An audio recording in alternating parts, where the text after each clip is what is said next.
Fort McMurray is the biggest urban community in northeastern Alberta. It has neighborhoods on both sides of the north-flowing Athabasca River, near the confluence with the Clearwater River. For hundreds of years, this place has been an important trading route to the north. And it all took off when the Alberta Northern Railway opened a station at Waterways in 1921. It was what they used to call the hub of the north, where steel meets keel was another term they used here, the old-timers, to get that freight in a manageable state where it's easy to load from a train car onto a boat. When it opened, Waterways Station was the northernmost point of the North American railway grid. So these passenger trains, these would come pretty much from Edmonton. A lot of people would start their journey to Fort McMurray on this train. Docks sprang up around the train station. And with the railway, they were able to build a community around the railway station, and that's how Waterways started. Before roads and airplanes, rivers were trade highways through the vast boreal forest. The river, to me, is very sacred, so I'm a water person. Leonard Hansen runs a jet boat tour business from his home in Fort McMurray. The Métis people in this area were called water people. We're the water people, right? We're keepers of the land, but we travel on the water. Everything is about the water. Explorers and fur traders used waterways to go east-west on the Clearwater River. They were able to get into the Churchill River system quicker to get the furs back to Hudson Bay. It's a very unique river system, this one here. This is what started Fort McMurray.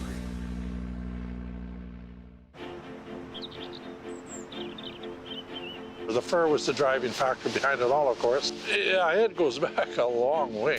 Métis rivermen ferried furs on wooden scows for the Hudson Bay Company. And now you've got them coming through on a regular basis. They're setting up posts throughout all the waterway systems up into the Arctic. As freight got heavier, wooden scows were replaced by steel hulls. And then you're looking at rigid hulls, steel hulls, pushing barges, and it just kept growing from there. The pressure to exploit the north was relentless. They just got into the mining here, well, it'd be in the late 1800s. And as that started to grow, of course, you're going to need a lot more volume of goods traveled by water. American Army in here, they need large volumes of equipment moved. Everything came through waterways. The first oil sands plant, U.S. Army shipments of oil to Alaska, and uranium ore destined to fuel the first atomic bomb. This was a very, very busy port for many, many years. And the only way to get the goods in and out was by water transportation. Commerce brought opportunity, and new people arrived weekly by train. They built a bank, they built a general store, they were eventually able to have a school, churches, more families started coming. That's how it grew. A few buildings from the original Waterways community are preserved at Heritage Village in Fort McMurray. All right, so welcome to Hill Drugs, formerly known as Sutherland Drugs. And the pharmacist at the time, Walter Hill, he wasn't only just a pharmacist with a pharmacy degree. You could come here and Walter would pull your tooth out for you. Or if you were having a baby, he would help you deliver that baby. Fire and floods took their toll on Waterways. Waterways is by the Clearwater River, but then also we're surrounded by the boreal forest. This building was originally built in Fort McMurray, and then it burnt down. And then since business was booming, they expanded and they did build one in Waterways, and that one thrived. So this building is a great example of how between all the natural disasters, the floods, the fires, it has persevered. Dock footings are all the evidence left today of the bustling port. There was a company called McGinnis Fishery, had a big warehouse here. You could see there's that big concrete pillar there. There used to be a big jib up top, jib crane type thing to lift. Leonard was just a boy when he got his first job pushing fish carts to the McInnes plant. $1.25 an hour right here pushing fish up off the fish barge, yep. Barges would come from the big lake when there were commercial fishing up there, and they'd unload fish. You had fish coming all the way from Lake Athabasca, and then these were sold all as far away as Chicago, New York. It was actually a big delicacy. Waterways was growing fast. At times, it outpaced neighboring McMurray. So welcome to St. Aidan's. Come on in. So St. Aidan's was the first permanent Anglican church built in Waterways. It was built in 1938, and it took 5 years for the interior to be complete. And during that time, it was a schoolhouse for the children of Waterways. Rod Bird was 17 when his school days came to an abrupt end. Me and the teacher didn't get along, and we didn't. So I got more or less booted out of school, and my dad said, well, you got to go to work now. Rod's father was William Bird, a well-known tugboat captain on the Athabasca River. For a young guy, you wanted to get back to town, but you had your shift to do. You did that and slept and ate good. I just enjoyed it, you know. The money was good and the food was good. And we worked hard. My dad ran a pretty tight ship. Tugboats would muster barges on the Clearwater River, then push them north on the Athabasca River to Lake Athabasca. We'd leave here, usually what they call daylight in the swamp. That's about 4 in the morning. And you make up your tow of barges. And you couldn't take a full tow from here, so we could only take one barge at a time. And then we'd relay back and forth till we had our 6 barges, and then we'd take off north. And then when we'd get to the lake, a couple of days later, we'd tow them across to Uranium City or Gunner Mines, whichever we were going to. A few dockyard sheds still stand at the Heritage Shipyard Museum. Any in-house repairs or if they needed to make tools or anything were made in the shop. As loads got bigger, the shallow rivers became increasingly difficult to navigate. They'd really go when the water was high, because they could load the barges a lot heavier. So as the water dropped, they had to watch how much they put on the barges. Floating dredgers dug channels for the tugs. This is the engine that actually runs the auger at the front of the ship. The front there spins. That would kick up the dirt and kind of churn up the rocks and mud. Then that kind of gets sucked up through a pipe down below to the back, and then that would kind of kick off to the shore. My dad did know the river real good. He taught a few of the captains there how to run the river and how to read the water. He never got stuck when I was with him. When the rail line pushed north to Hay River in the 1970s, the shallow Athabasca River was bypassed. Waterways' time as the rail-to-keel hub was over. When you skip school, right, then you'd head down to the barges, right, which we spend most of the day there. Chub fishing. And if you're from McMurray, you know what chub fishing is, right? Gary Boostrom was a teenager when the Waterways docks were fading away. The docks were still there, and the barges were tied up there. But it was our playground, right? We played on the barges, we played on the boats. Trains came less often with the arrival of Highway 63.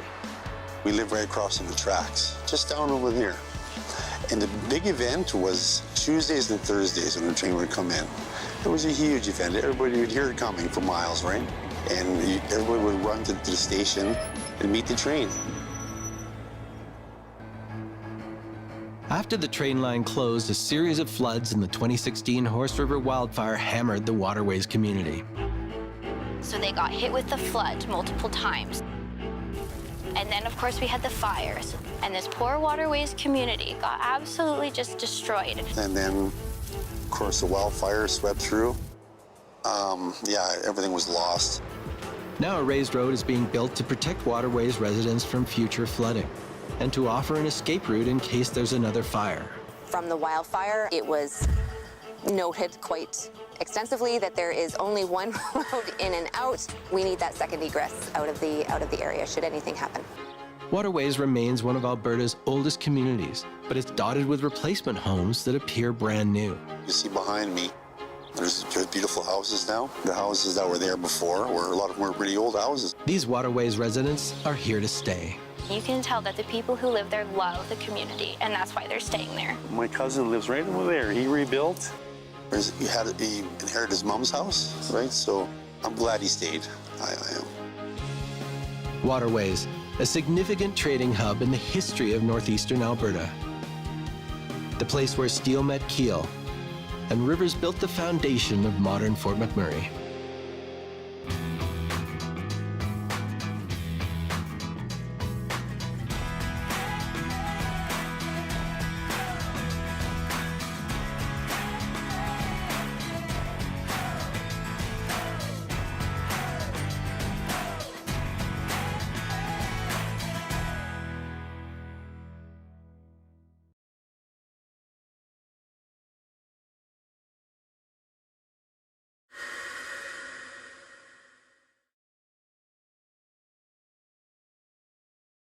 The boats I worked on, was with the company Northern Transportation. My dad, Captain William Bird, my dad was on the tugs ever since he was about 14, 16 years old. He started off as a flunky, or a bull cook, really. And he slowly worked his way to the top and got his captain's papers. I had a radio at home. I could tell my dad when he was coming in. I could meet him. You know, he'd give us the ETA when he was getting close to Fort McMurray, and I'd listen to him on the radio, and we'd walk down, or me and my mom or my brothers, meet Dad, and it was real nice. And his dad was a riverman too. They were all wooden driven and steam engines then. And they used to cut the wood in the winter, and then as they went down the river with the freight, they'd stop and more or less fuel up. It was wood they were putting on board to go away. They didn't want family together like that, but I don't know, somehow my dad swung it. And actually I worked 5 seasons with NT, 4 with my dad. My first job on the river was on the survey barge, the river survey, and it was brought down the river with another tug and tied it up there, and then we had little work boats that we'd work out of. And my first job was on them, and I was sitting at mile 80 for a month and a half. I'll never forget that. I was pretty young. I didn't want to be. And from there I went with NT the following year, following the spring. It was really good on the tugs, really good. For a young guy, I wanted to get back to town, but the money was good and the food was good. And we worked hard. My dad ran a pretty tight ship. They'd really go when the water was high, because they could load the barges a lot heavier. So as the water dropped, they had to watch how much they put on the barges. They had the markers up then, so it was pretty well marked.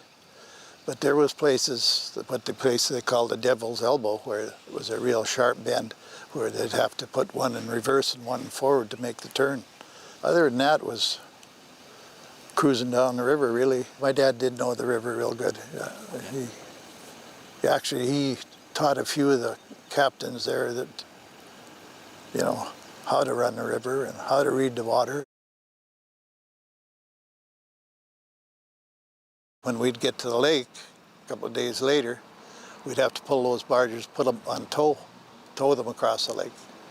You couldn't push them across because the rough, you know, would bust up something. And so we'd tow them across to Uranium City or Gunner Mines, whichever we were going to. Well, you'd couple the barges together, like, and you'd have your tug on one main barge, and you'd have a couple on one side and a couple on the other side, and then say 2 ahead if you're hauling 6 barges.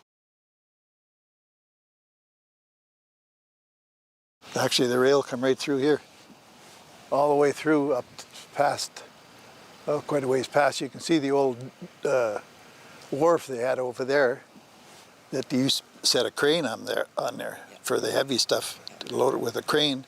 And they had a little sulfur plant where they had these big bins they'd offload it with a conveyor, and it'd fill the big tanks up with sulfur, and then they had a conveyor that would drop it on the barge. We didn't stop at every trapper's cabin, but there was little settlements there that you'd stop and maybe offload some fuel. But other than that, if we did have some for, say, the odd trapper, they'd come out with their own boat and pick it up, and they'd know the boat coming, they could hear it coming, and usually they'd give a blast on the horn so the guys would get in their little boat and come out and get their mail or whatever they had to pick up. So maybe some groceries, or the odd time we'd take a barrel or 2 of fuel for them, you know.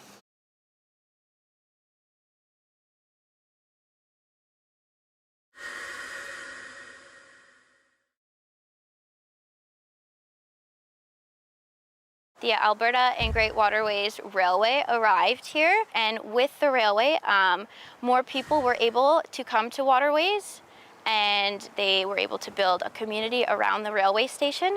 They built a bank, they built a general store, they were eventually able to have a school, churches, more families started coming.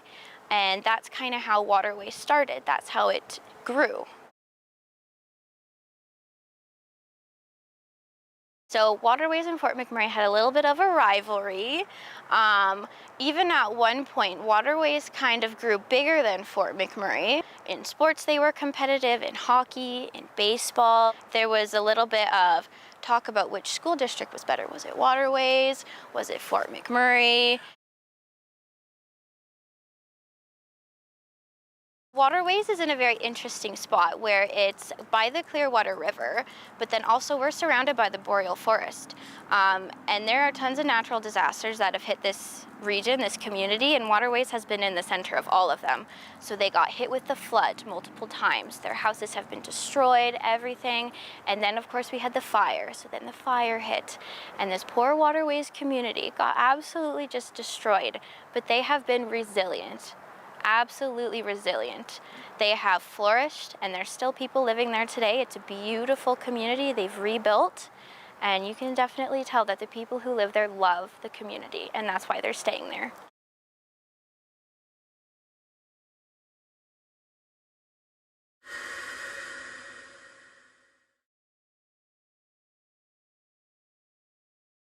Growing up in Waterways, people don't realize it was a different community from McMurray, right?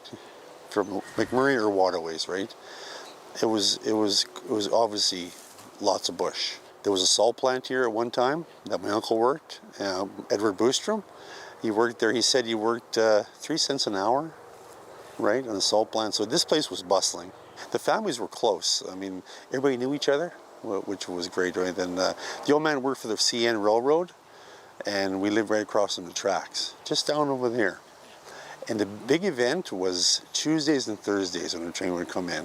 You could hear it coming for miles, the haunting whistle. You know, it was like you knew it was coming.